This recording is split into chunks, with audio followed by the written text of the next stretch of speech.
Before he goes into whatever you're going to say here. In today's media reaction, we have an interview with Papa Roach, and he's reacting to Linkin Park's new singer.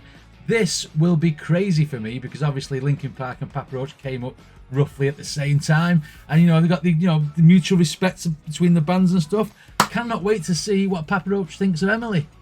Let's do that.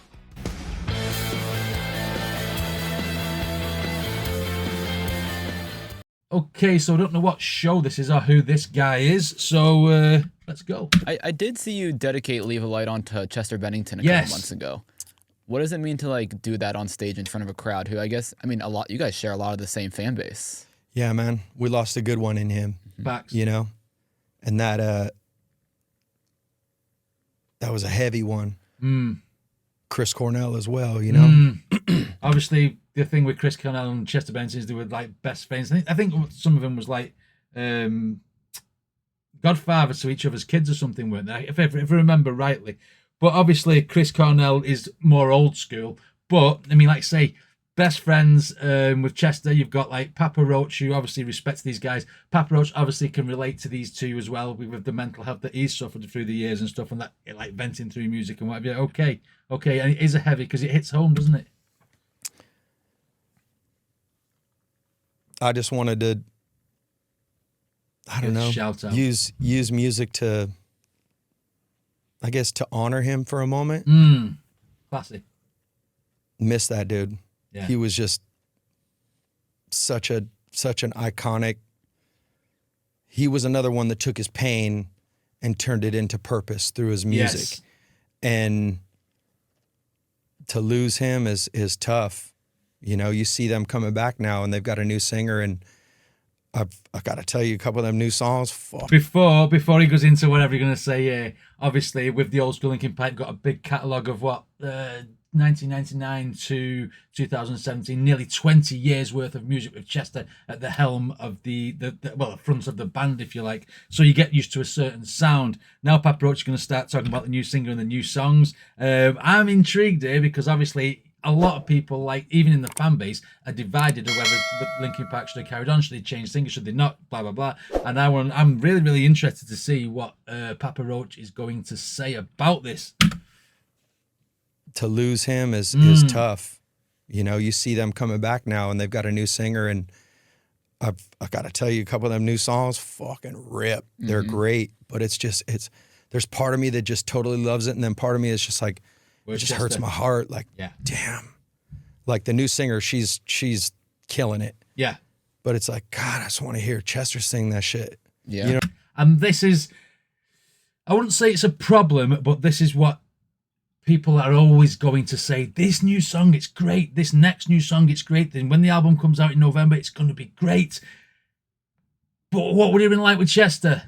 You know what I mean? That's what that question is always going to be asked. That question is never, ever, ever going to go away, even with icons of music like Papa Roach. You know what I mean? He's feeling it just like the fan base is. Do you know what I mean? But from what I've seen, I'd say 95% of the fan base have been very, very accepting of Emily and just happy that Mike Shinoda's making music again. Let's say Mike Shinoda, Linkin Park's making music again. Do you know what I mean? He's killing it. But it's like, God, I just want to hear Chester sing that shit. Yeah, you know what I mean? I know. It seems like a lot of people are split. It's like you're saying, they think she sounds great. They love that they're touring again, but it's like, it's just hard, right? To just who Chester it just shows the abs. It's Catch-22. Love, hate. My producer that I've been working with for the last 6 years is playing drums in the band now. He's in the band. You know what I mean? And he was like, he told me, he's like, because we were going to go in the studio. He's like, I got this opportunity. I can't talk about it, but I got this opportunity that's kind of life-changing. And I was like, dude. Do it.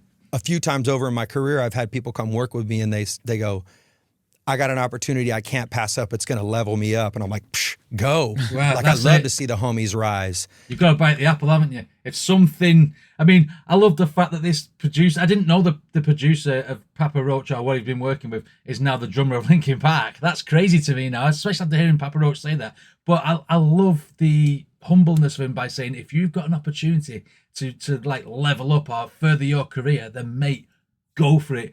And I love the fact that he doesn't know when he's told him what it is, that he's going to be in Linkin Park, that Jacoby's going to sit there and go, oh my God, the fuck is in Linkin Park? I can't, you know what I mean? That's what's going to happen, I'm sure. Pass up, it's going to level me up. Yeah. Like, psh, go. Yeah. Like, I love to see the homies rise. And that was the gig, right? He was like, finally, when they made an announcement, I was like, oh, that was what he was talking about. That's so dope. Yeah. You know, and so I'm really stoked for Colin. I've been watching his posts as he's posting that stuff up, and it's cool to see. And you know what? It's like, it's about the fans, man. It's like when you make a piece of music, before it's released, it's like when me and my boys in the band write a piece of music, before it's released, it's ours. I'll roll around the truck, I'll bump it, I'll rock it. And then as soon as it's released, it's no longer mine. Yeah. It's out there. Yeah. It's for the people, right? Yeah. These songs are bigger than me. Mm. And so that's it. You mean you write a song about yourself, say Last Resort. He wrote that song about his own mental health, etc., and how he feels, and an extremity of like what he wants to do to himself, etc. And he'll sit there and listen to that song, say back in the day, and like, oh, it's great, it's great, it's great.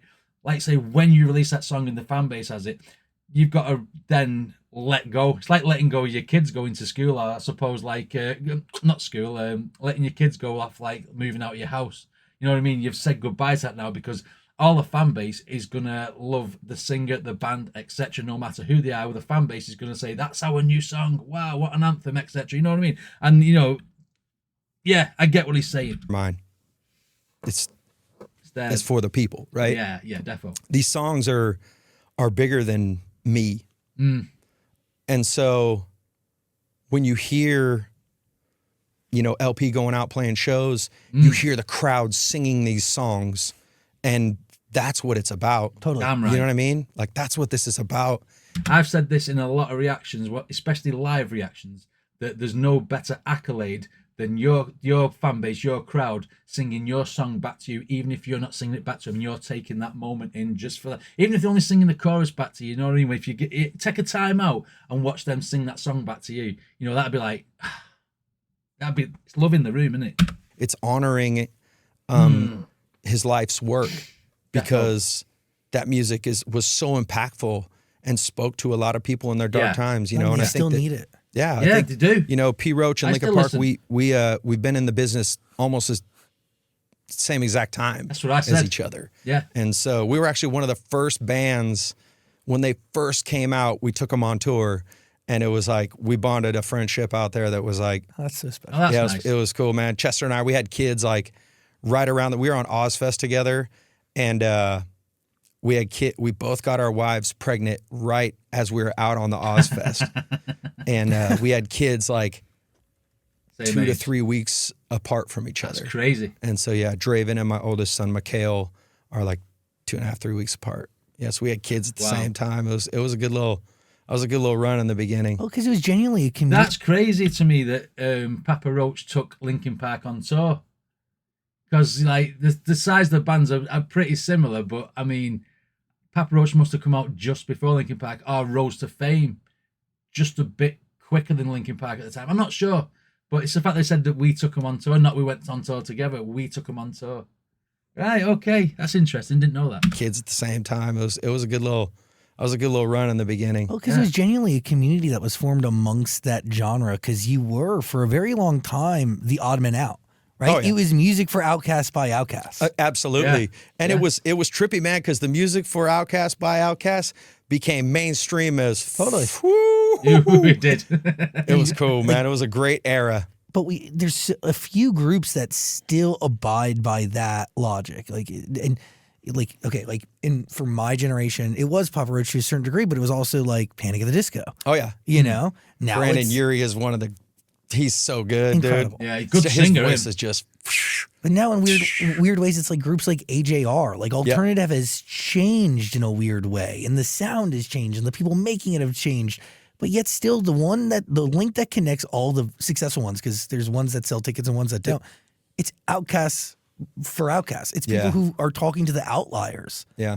No matter the age. And it's weird. Like, dude, when my cousin a few years ago was 13, her first concert was Panic at the Disco. Oh, sick. I have friends that when I was 13, their first concert was Panic at the Disco. Yeah. So Crazy. I don't know. It's Been just this around a while. idea that like, I don't know, Outcast music for Outcast. How fucking crazy. I mean, I you've got to take into account that a lot of these bands that are around that do the metal, the new metal, like the rap rock, may not have been around if it weren't for influences like Linkin Park and obviously Papa Roach. You know what I mean? These guys in the early 2000s were absolutely ripping out almost a new genre at the time, wasn't it? Or making it cool, if you like the Outcast for Outcast, as they say. But I mean, a lot of people relate to Linkin Park's music. A lot of people relate to Papa Roach's music because there's a lot of similar message in him, and they're very, very. Well, some of the songs are pretty similar in sound and structure, etc. You know what I mean? It's since checking out Papa Roach on the channel, because I never really listened to him.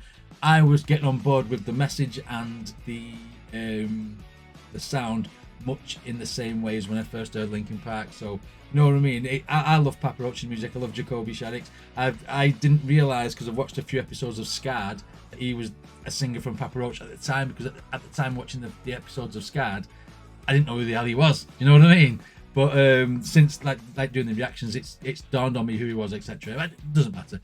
But yeah, this was an interesting interview, and I love the fact that he's showing the love to Chester and stuff, but still giving that honest opinion on the new band lineup. The fact that his producer's in the band, that's cool, that's crazy to me.